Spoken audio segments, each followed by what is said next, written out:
le thème « Le corps, centrale d'énergie ». Donc je vais déjà me situer. Je vis entre deux continents, mais je vis en France pour l'instant. Je suis née au Québec, au Canada, pendant la guerre. Et ma vie est une vie d'aventure où, enfant, j'avais conscience que nous vivions avec d'autres systèmes solaires. Et cela très très jeune, très enfant. Je voyais des gens m'apparaître la nuit. Je voyais des boules de feu arriver vers moi. Mon père me disait, et ma mère, mais c'est des fantasmes. Et pourtant, non.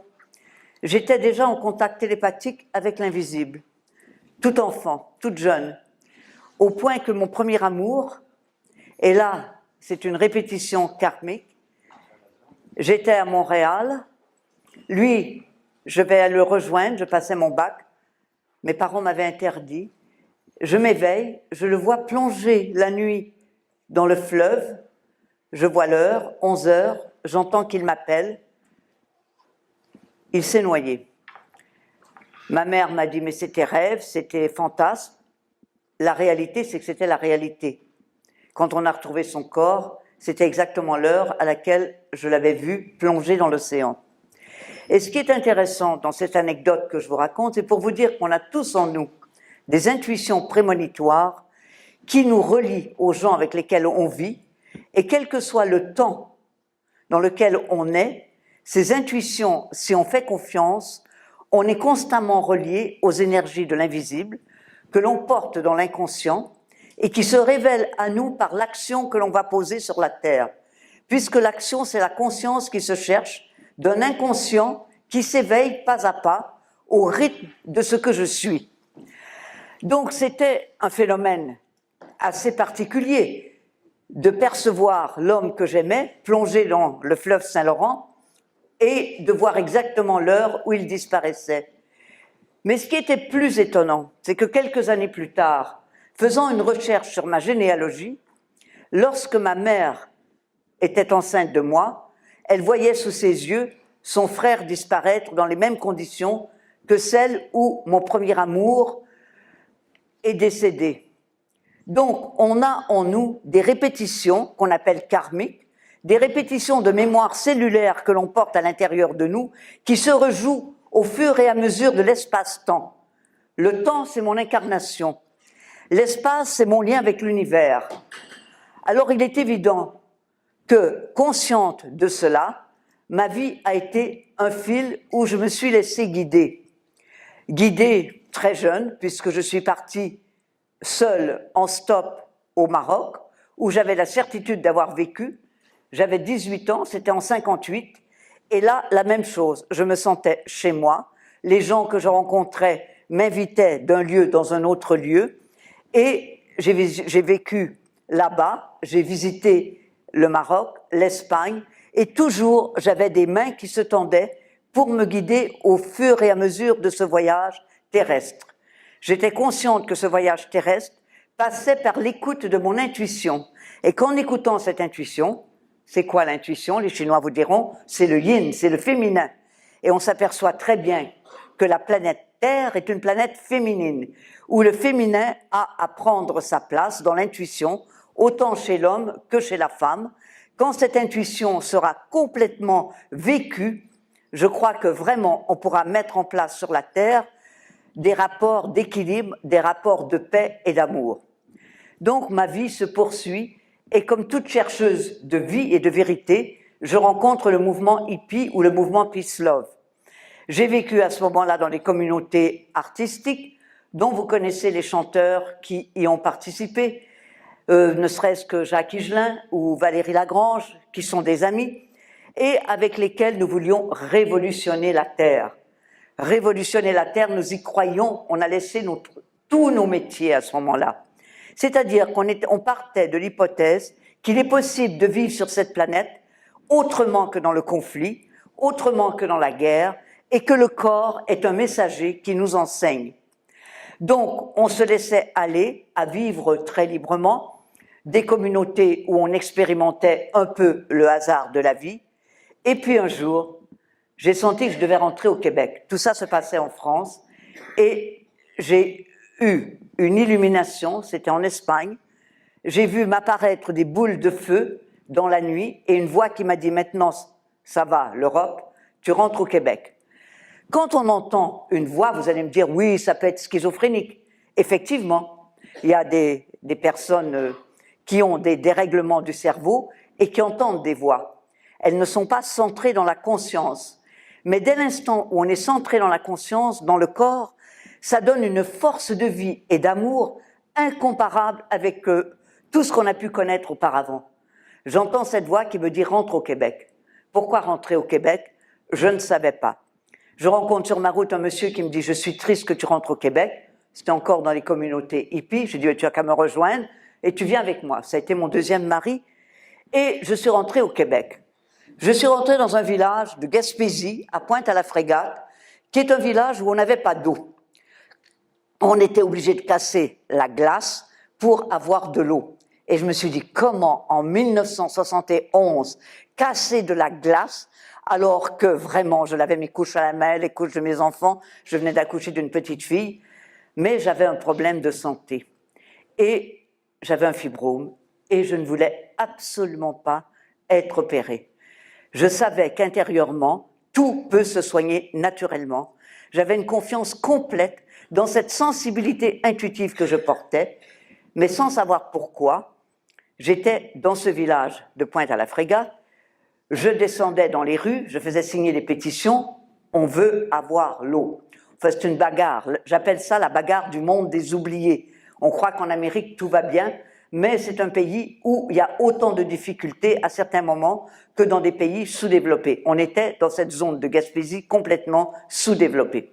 Donc on a obtenu l'aqueduc, ça a pris 4 ans. Mais entre-temps, ô merveille, j'ai des amis, vous savez, dans la vie, il n'y a pas de hasard.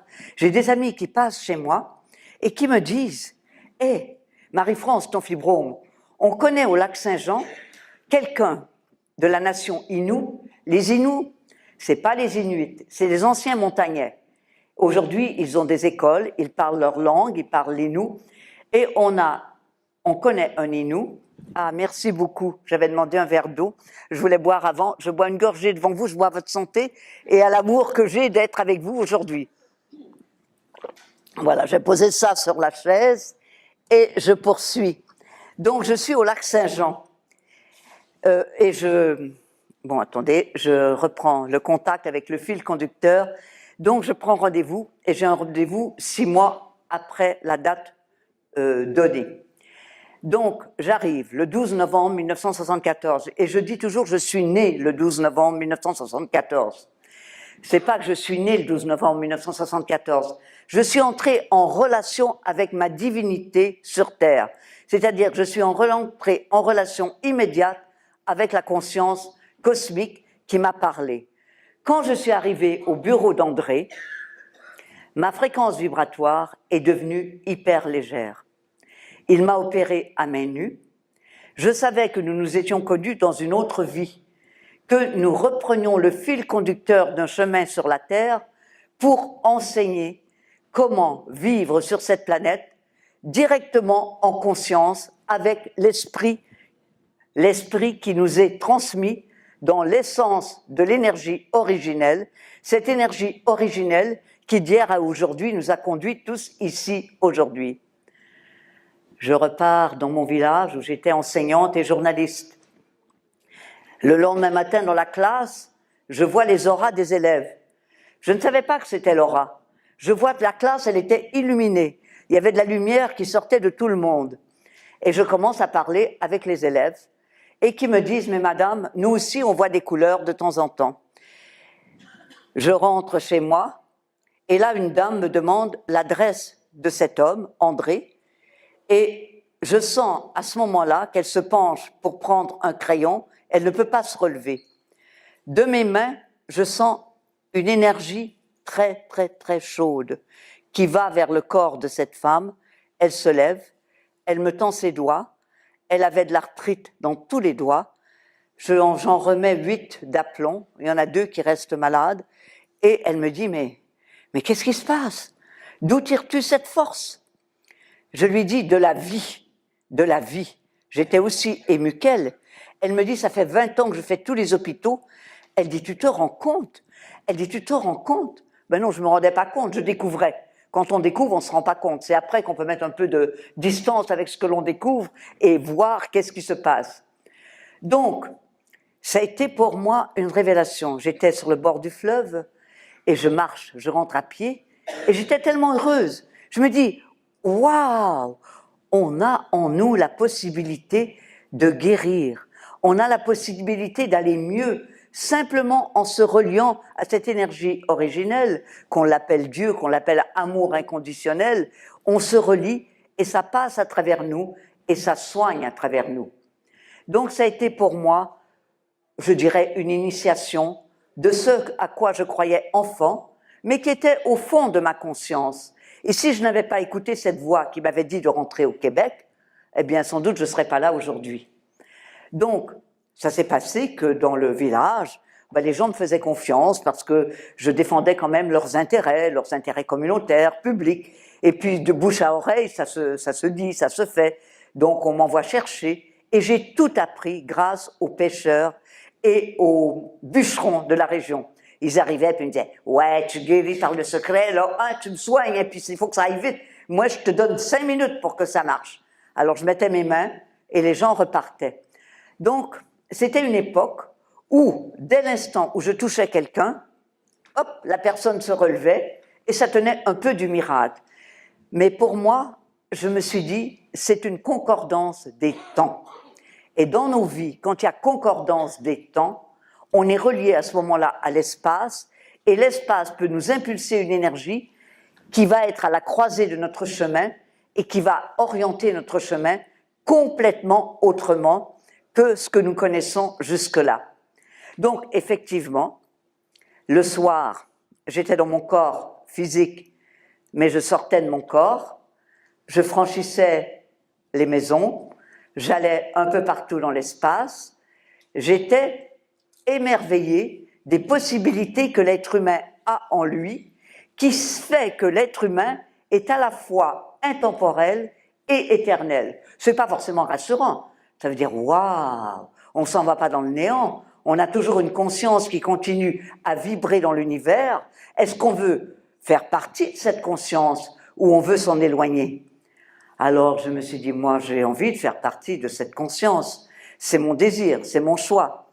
Et j'ai commencé, c'était un peu un conte de fées, je voyais les auras, je voyais qu'à l'intérieur des corps, on pouvait voir les organes à l'œil nu.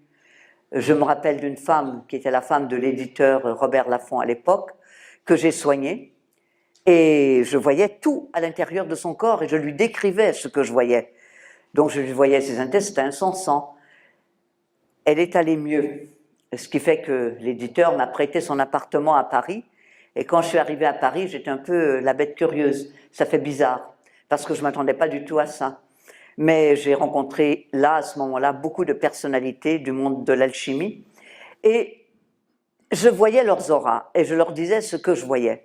J'étais dans un don spontané d'une reconnaissance de l'invisible ou du divin ou de l'amour inconditionnel qui permet de nous relier et qui permet à l'autre de se relier à sa propre énergie originelle. Donc ça m'a été confié, on va dire transmis, à ce moment-là, où tout était merveilleux. J'allais dans les bois, alors j'entendais le son des arbres. Les arbres qui ont un son comme des tablas, comme des tam-tams, comme des tambours des Amérindiens. On n'a rien inventé. Ce sont nos 5 sens qui sont à l'écoute. Donc j'écoutais les feuilles, c'était comme des violons, c'était comme des violoncelles, c'était comme des harpes, c'était comme des sitars. C'était vraiment une féerie où j'avais le sentiment de toucher ma nature divine, ma nature intérieure, et de pouvoir rencontrer l'énergie dans tout ce qu'elle a à offrir à un être humain quand il sait s'y donner. Ça a été le conte de fées de l'origine de mon initiation. Je suis en relation vibratoire télépathique avec André depuis maintenant 42 ans.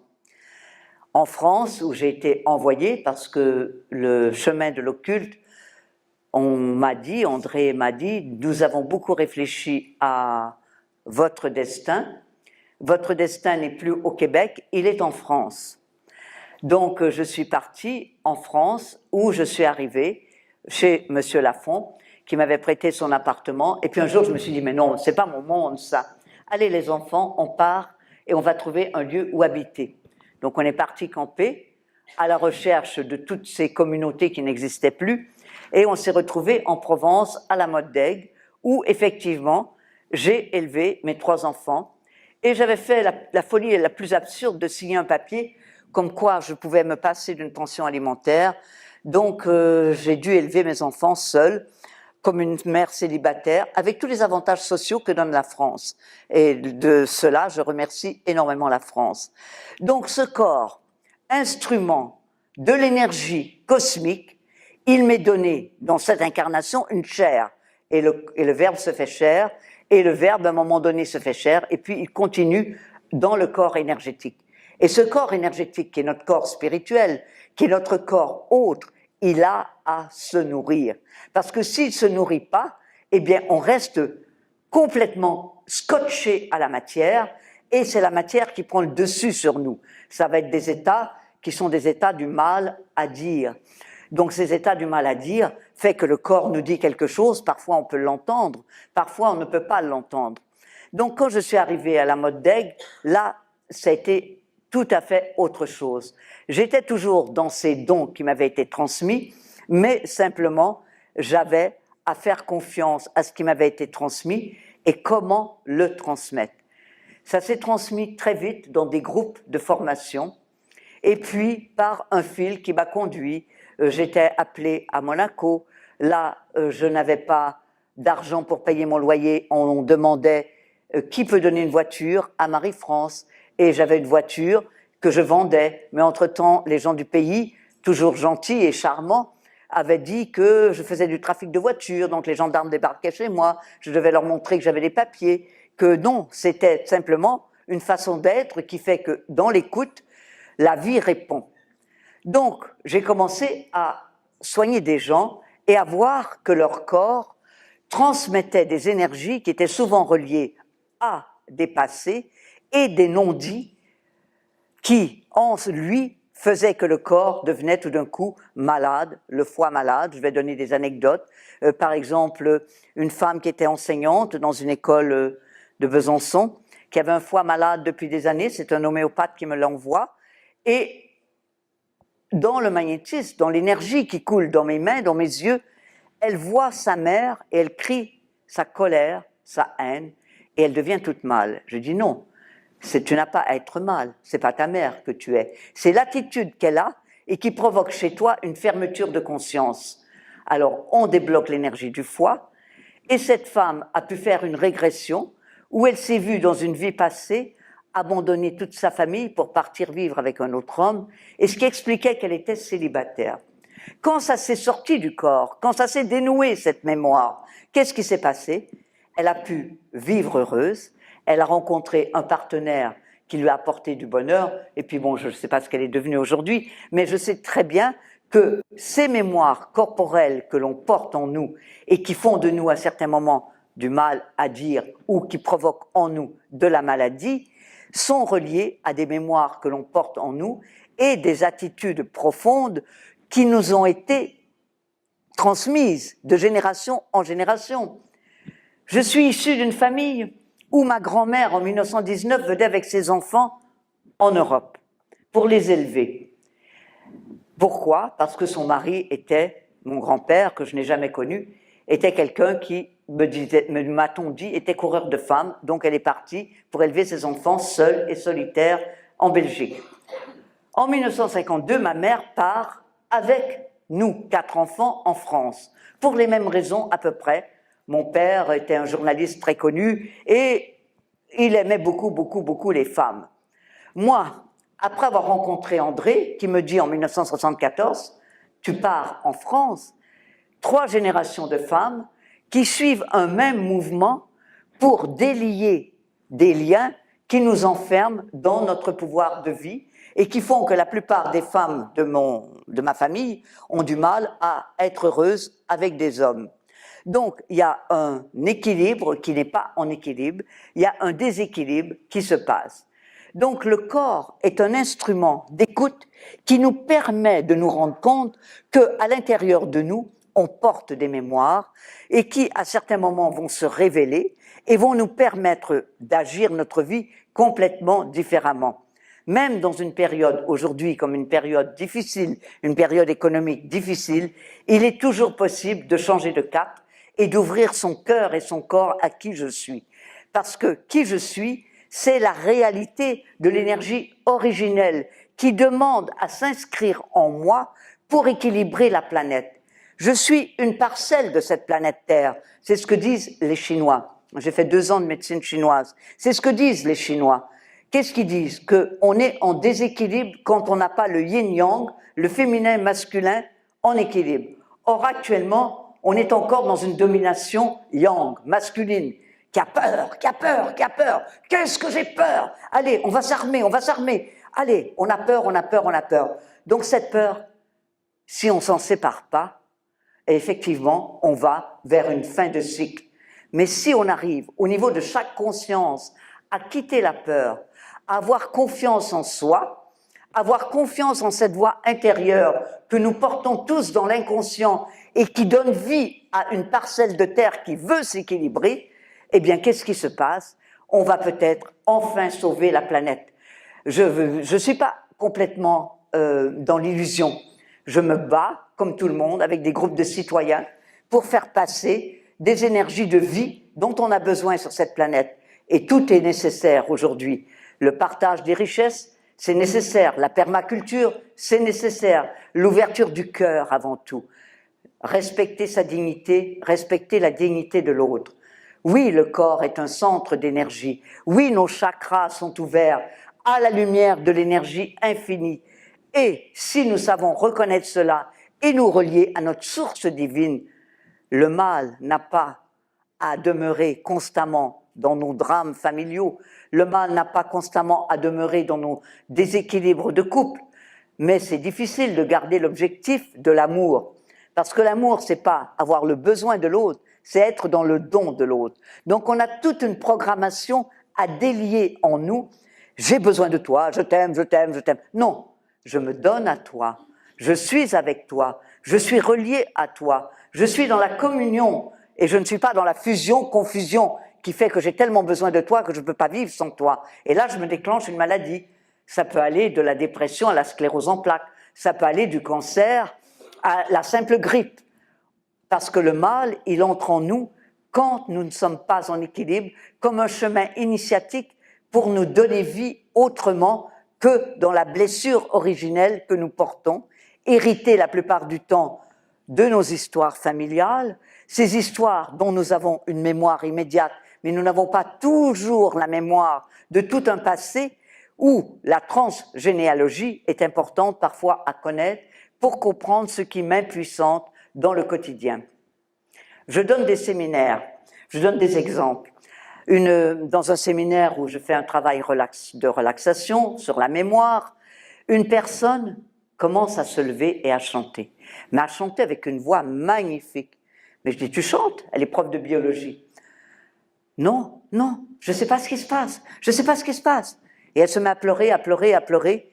Et elle voit l'image, quand elle avait 5 ou 6 ans, où on lui a interdit de chanter, parce qu'on ne voulait pas qu'elle soit chanteuse, on voulait qu'elle soit prof, parce que c'était un métier où elle avait une sécurité d'emploi. Et dans cette sécurité d'emploi, elle ne chantait plus. Donc cette jeune femme, aujourd'hui, donne des concerts partout, et elle a équilibré son destin sur une mémoire qui était enfouie et qui l'impuissantait au quotidien. Donc dans ces mémoires que nous portons et qui nous impuissantent au quotidien, elles vont se révéler par le mal à dire. Et ce mal à dire, il vient, il nous sclérose, il nous impuissante. Et on peut se dire que dans ma cuisine, quand j'émets des pensées négatives, je me fais complice d'une négativité de la terre. Et que la pensée, quand on voit les auras, là je regarde, je commence à voir. Et quand on voit les auras, on voit les fils qui sortent des têtes des uns et des autres. Et on voit ce que portent. À un moment donné, dans les rues, je ne pouvais plus marcher. Parce que qu'est-ce que je voyais? Je voyais de la tête des gens sortir des monstres, sortir des fusils, sortir des nœuds. Et j'étais obligée de fermer les yeux. Ça a duré un moment, ma fille, je mettais ma main sur l'épaule de ma fille, je disais, bon, allez, on va faire les courses, mais j'arrivais plus à ouvrir les yeux. Parce que c'était trop violent de voir cette humanité qui était là, dans nos villages, et qui était tellement dans la détresse, tellement dans la souffrance, tellement dans le besoin du mal, le mal de l'autre, qui n'est qu'une réflexion de son propre mal, et que ce mal de l'autre, si on le soigne, on se soigne nous-mêmes. Et si on soigne ce qui en nous est blessé, on donne vie à un amour inconditionnel de la beauté de notre humanité, la beauté de notre fraternité, la beauté du partage, la beauté de l'amour. Le corps est un instrument qui nous a été confié pour apprendre la vérité de notre histoire et être capable de regarder en face notre destin, de le délier et de permettre à nos vies de s'équilibrer. Car si je suis en équilibre sur la Terre de ma propre planète, et mon corps à lui-même est une planète, et que je me relie à la Terre, et que je suis capable d'émettre des énergies d'amour, je suis là en train de pacifier la Terre, et je fais œuvre de paix. Je dis toujours, André et moi, nous sommes des semeurs de paix, nous rassemblons l'énergie de la paix dans l'unité, et c'est le travail que je poursuis maintenant depuis 40 ans avec cet être, qui vit toujours, il doit avoir 90, 92 ans. Je vais vous raconter une anecdote. Tout à l'heure, j'écoutais Jacques, j'ai vu son film sur les soucoupes volantes. Bon, André est venu me voir, vous le croyez ou non, mais il est venu me voir en soucoupe volante. Donc, effectivement, on est en lien avec d'autres systèmes solaires qui se manifestent parce qu'ils ont le désir de créer du lien avec la planète. Encore faut-il être capable d'entendre cela et de nous relier. Mais, je me rappelle quand la soucoupe était passée dans le village, le lendemain, j'enseignais. Et les élèves disent, « Madame, vous avez vu la soucoupe hier soir ?» Ils en avaient parlé dans le journal local. « Eh bien, mon père, s'il avait eu son fusil, il tirait dessus. » J'ai dit, « Mais c'est pas possible, c'est pas possible. Vous ne pouvez pas dire ça, vous ne savez pas ce que c'est. » Et c'est là où on voit à quel point on peut avoir peur de l'autre. Et que dans cette peur de l'autre, on se coupe de l'amour, on se coupe de la vie, on se coupe tout simplement de nos racines. Donc, ce message que j'essaie de donner aujourd'hui, dans le corps qui est le nôtre, c'est qu'on n'est pas là pour être dans le malheur, le drame, l'impuissance. On a en nous des forces vivantes, des pouvoirs de vie qui nous unissent et nous réunissent et permettent de fraterniser et de partager. Et que si dans notre conscience, notre pensée est vivante et créatrice, regardez un exemple. Le père d'une copine de ma fille, il avait très peur qu'elle ait une mobilette. Il dit, le premier jour qu'elle va avoir une mobilette, elle aura un accident, je ne veux pas qu'elle en ait. La maman achète la mobilette et les deux gamines arrivent à la maison. Oh, maman, Frédéric a eu un accident. Ah, je dis, Frédéric, t'as fait plaisir à ton père, hein? Il a émis la pensée que tu aurais un accident, bravo. Enfin, c'était pas très grave. Mais c'était de comprendre, de faire comprendre au papa, comme à l'enfant, qu'en émettant une pensée de peur, la peur de l'accident, on le provoque. Et qu'en nous, on a des peurs, et que l'extérieur nous renvoie simplement la provocation de notre peur. Si on n'a pas de peur, eh bien la porte demeure ouverte. Il est évident qu'il faut garder du bon sens. Moi, je laissais ma porte ouverte un soir. Oh, je raconte quand même cette blague, cette anecdote. Il y a le maire et les conseillers que j'entends dans ma cuisine. Mais je dis, qu'est-ce que vous venez faire chez moi à 2 heures du matin? Ah, vous êtes seul, on vient voir. Je dis, quoi? Vous descendez immédiatement l'escalier et vous partez. Le lendemain, il m'envoyait une boîte de chocolat en disant, n'en parlez pas à nos femmes. Vous voyez où on en est? On est toujours dans cette panique qui fait que l'autre en face, il est dans ma projection ce à quoi je crois. Si je crois qu'une femme seule, c'est une putain, eh bien, je vais expérimenter et je vais débarquer chez elle, heure du jour ou de la nuit, et je n'ai pas le respect. Or, le respect, c'est la base de l'équilibre du corps à corps. Donc, dans ces énergies de vie où j'ai formé des gens en magnétisme, actuellement, il y a des gens ici dans le sud, une acupunctrice, une homéopathe, une danseuse, ce sont tous des gens qui ont été formés à magnétiser. À Lyon, il y a une association qui s'appelle ARM, la même chose, ils donnent des stages de formation et ils le soignent en magnétisme. Dans le Nord aussi, et pas toujours des gens qui prennent le magnétisme, c'est mon outil de travail. C'est-à-dire que dès l'instant où je magnétise quelqu'un, je sais que je suis relié à son corps énergétique. Je sais que je suis reliée à son corps spirituel et que très souvent c'est ce corps qui ne touche pas sa racine physique et qu'il est dissocié et qu'on a à réunifier le corps spirituel avec le corps physique. Parce que là, on est à ce qu'on appelle le chakra du cœur, on est à la croisée des chemins et on croise en nous l'énergie du ciel vers la terre et l'énergie de la terre vers le ciel. Et là, vraiment, on descend de la croix pour vivre une énergie qui se ressuscite en nous. Donc, le magnétisme, c'est notre outil de travail. Donc, dans les stages que j'anime, beaucoup ont fait des régressions dans des vies antérieures, des mémoires autres, qui leur ont permis de délier, mais pas toujours pour être magnétiseurs. Je ne forme pas uniquement des magnétiseurs. Il y a des gens qui ont découvert la carrière artistique, qui sont chanteurs, qui sont musiciens. J'ai un fils qui est très près de moi et qui est très très relié à cette énergie, qui lui a pu développer à la fois sa carrière d'architecte et de musicien, et qui aujourd'hui crée, puisque j'étais assez fière de lui, on l'a quand même comparé à l'architecte Jean Nouvel, et il fait des très très belles choses. Et vous voyez, les enfants, ils disent pas tout à leur mère. Un matin, je me réveille et je pensais très fort à lui. J'ouvre la radio, il y avait une émission sur France Inter reliée à mon fils, et il était loin de le savoir. Et quand il est venu déjeuner le midi chez moi, je lui ai dit, tu sais, ce matin, on parlait de toi. Il dit, mais non. Mais je dis, si. Sa femme a recherché, elle a trouvé, et ils sont entrés en contact. Donc, on est relié à notre famille de base, biologique. On l'a choisi, cette famille. On l'a choisi pourquoi? Pour apprendre à délier tout ce qu'elle nous transmet de négatif et garder le positif et équilibré. Je dirais que ma mère était une femme assez rigide et que j'ai, toute ma vie, eu à assouplir mon caractère pour garder de cette rigidité la rigueur. Nos parents, ce sont des enseignants, comme nos enfants nous enseignent, et qu'il y a des projections miroirs, et que si on veut vraiment mettre du bonheur, on garde la foi ouverte en la vie qui est inexplorée. J'ai eu beaucoup d'épreuves qui m'ont amené à créer une association, Art et Parole. Art et Parole, qui est une association qui est reliée à des pays. Mais tout ça, c'est des gens que j'ai rencontrés au hasard des rencontres, dans le train, dans la rue. Et ma relation à l'autre fait qu'à un certain moment, eh bien, je les ai invités à venir donner des concerts. Cette année, j'ai choisi le thème de l'Algérie. Et c'est un thème très très complexe parce que c'est un pays où c'est encore très très difficile.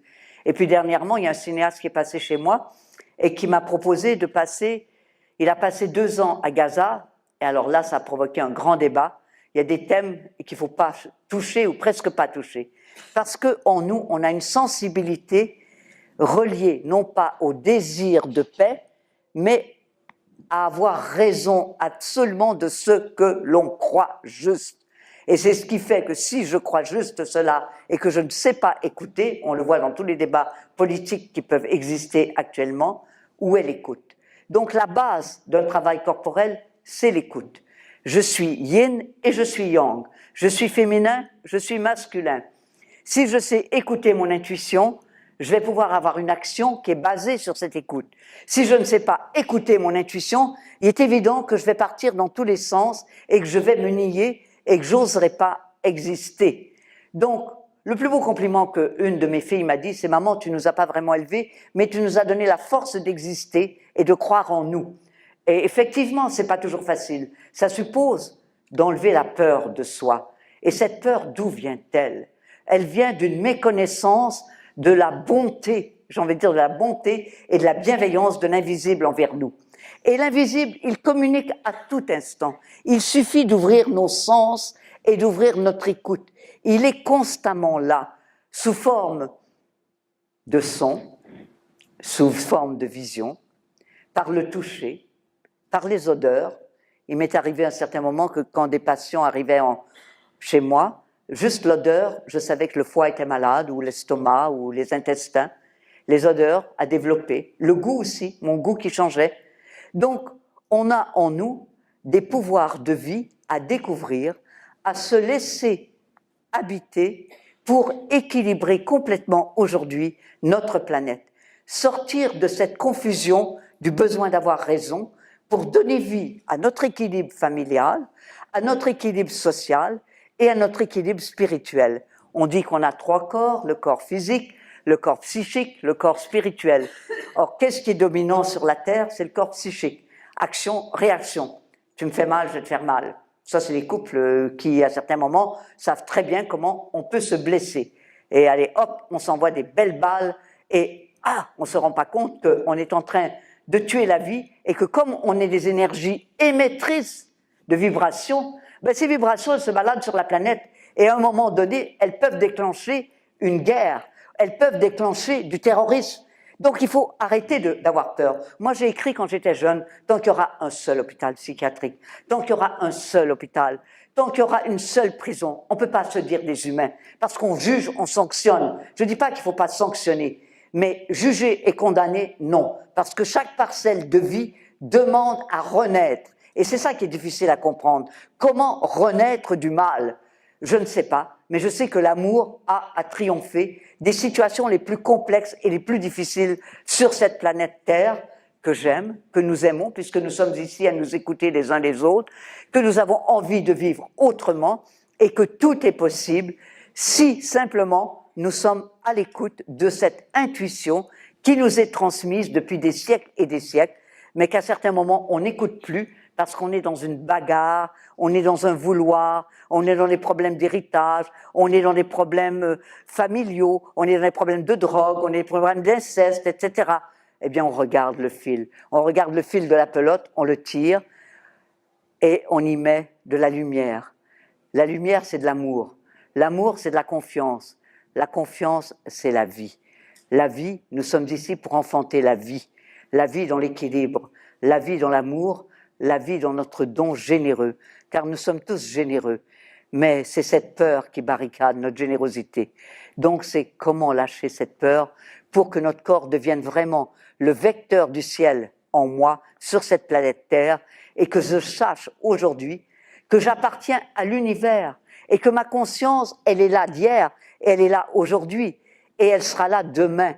Est-ce que je veux participer à ce cosmique, ou si je veux rester dans mon individualité où le néant va m'accabler et va me détruire? Voilà un petit peu ce que j'essaie de faire passer comme message, c'est-à-dire savoir que la vie en nous demande aujourd'hui à sortir du drame, à sortir du conflit, pour enfanter autrement notre relation au monde, notre relation à l'univers, notre relation au cosmique.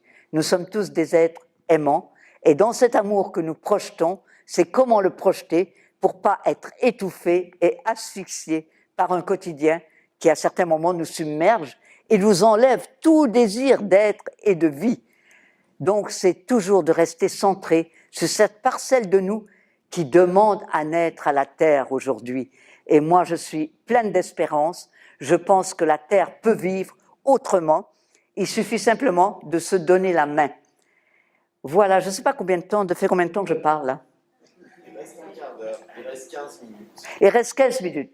Donc, je vais dire que j'ai un stand ici. Je donne des soins sur ce stand cet après-midi. Et demain et mardi, j'ai une amie qui m'a prêté son cabinet d'acupuncture à la Tour d'Aigle, enfin quelqu'un que j'ai formé. Donc, s'il y a des gens qui habitent la région de la Tour d'Aigle, vous pouvez prendre rendez-vous, vous pouvez me rencontrer sur le stand. Je donne donc des soins ici aujourd'hui et à la Tour d'Aigle demain et mardi. Et après, je rentre dans la Nièvre où j'habite. Je donne des séminaires aussi, donc je travaille beaucoup avec des gens extérieurs, c'est-à-dire je fais venir la voix, le travail sur la voix, un chanteur qui est issu de la tradition de Marie-Louise Aucher, qui est cette femme qui a introduit la psychophonie, ou l'énergie du son dans le corps et le chant prénatal. Donc son Benjamin est quelqu'un qui a suivi cette formation et qui aide les gens à trouver leur voix. Donc je donne un stage au mois d'avril sur la voix avec lui. Sinon je fais des stages de diète, de randonnée. Et puis bon, vous pouvez venir regarder mon site ou prendre mes programmes. Je ne vais pas faire complètement ma pub, quoique c'est nécessaire de pouvoir se rencontrer. Et puis il y a Art et Parole, où j'ai fait venir des Amérindiens. Et là, vous savez, on part toujours de rien. Là, pour l'Algérie, on a 0 centime. Donc, qu'est-ce qu'on fait? On fait une demande de participation collective. Peut-être qu'on récoltera les fonds nécessaires, je le souhaite. Enfin, en général, on part toujours de zéro pour aller vers une réalité de créer du lien avec les territoires extérieurs à la France. C'est un désir que j'ai de créer du lien depuis toujours. Donc, voilà ce que je peux dire aujourd'hui. S'il y a une question à poser, je peux répondre peut-être à une ou deux questions. Est-ce qu'il y a une ou deux questions? Je ne vois pas trop de mains se lever. Oui? Mais il faut... bon, le micro, je ne sais pas comment il peut circuler. C'est moi celui qui est sur le... Non, c'est moi celui-ci.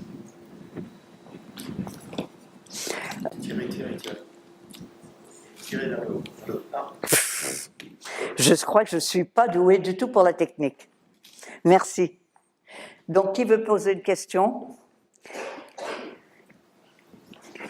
Vous levez les mains? Il n'y en a pas. Bon, alors je vais continuer par... Il y en a une, voilà. Je vous écoute. C'est au niveau des auras. Est-ce qu'on peut voir les auras surtout d'une certaine couleur? Et est-ce que les couleurs des auras pourraient avoir une signification? Oui, les couleurs des auras ont une signification. Et bon, si je peux dire, il y a des couleurs qui sont de l'idéalité. Le bleu, quand on voit une aura bleue, c'est quelqu'un qui est dans une grande idéalité. Le rose, c'est une idéalité sans racine, sans ancrage. Le vert, c'est l'adaptabilité.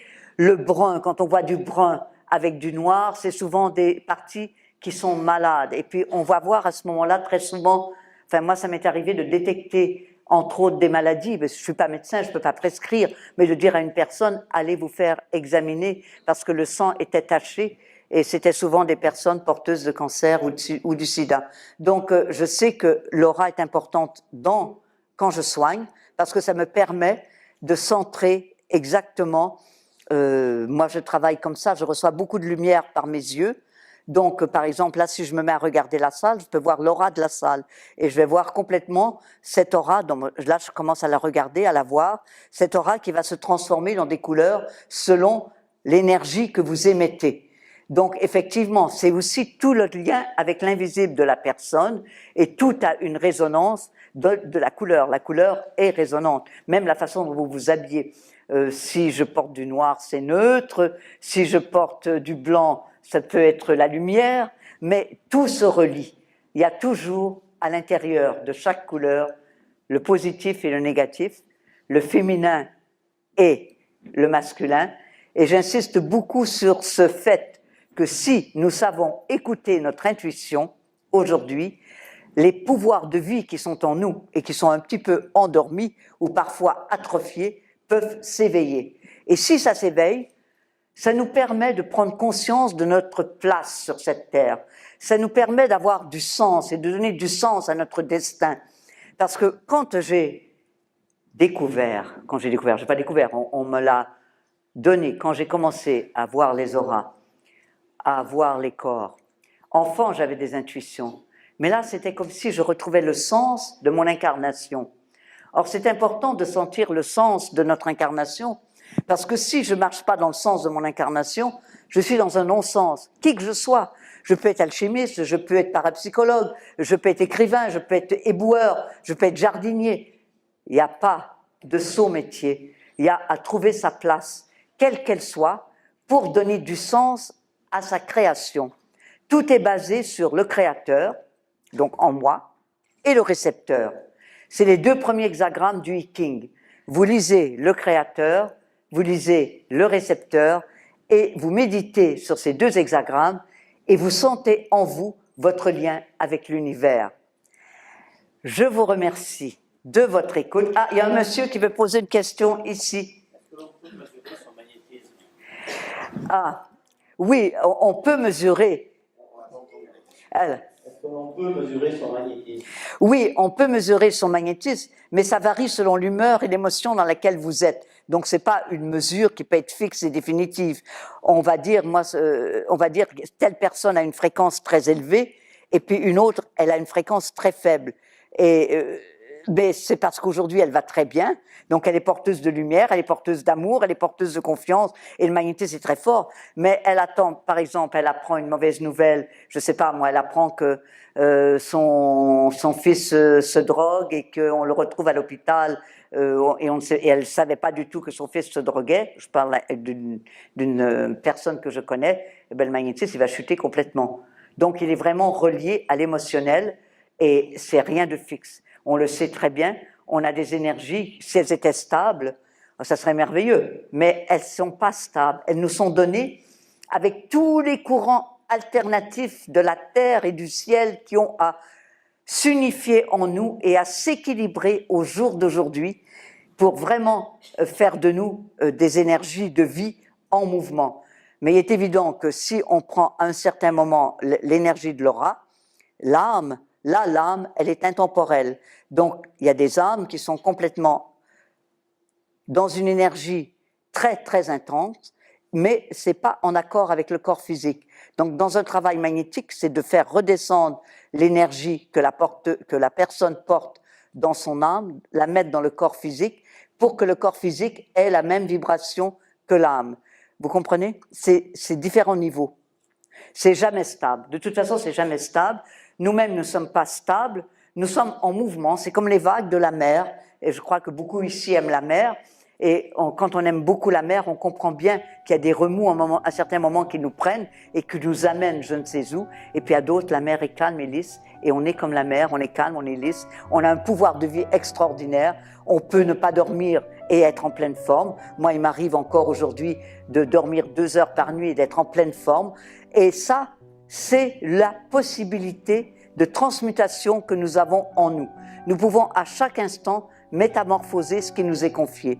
Je dis toujours, les énergies, elles nous sont confiées, elles ne nous appartiennent pas. On est là pour les transmuter et les équilibrer, et chaque jour, c'est différent. Je vous remercie tous de votre écoute et à bientôt.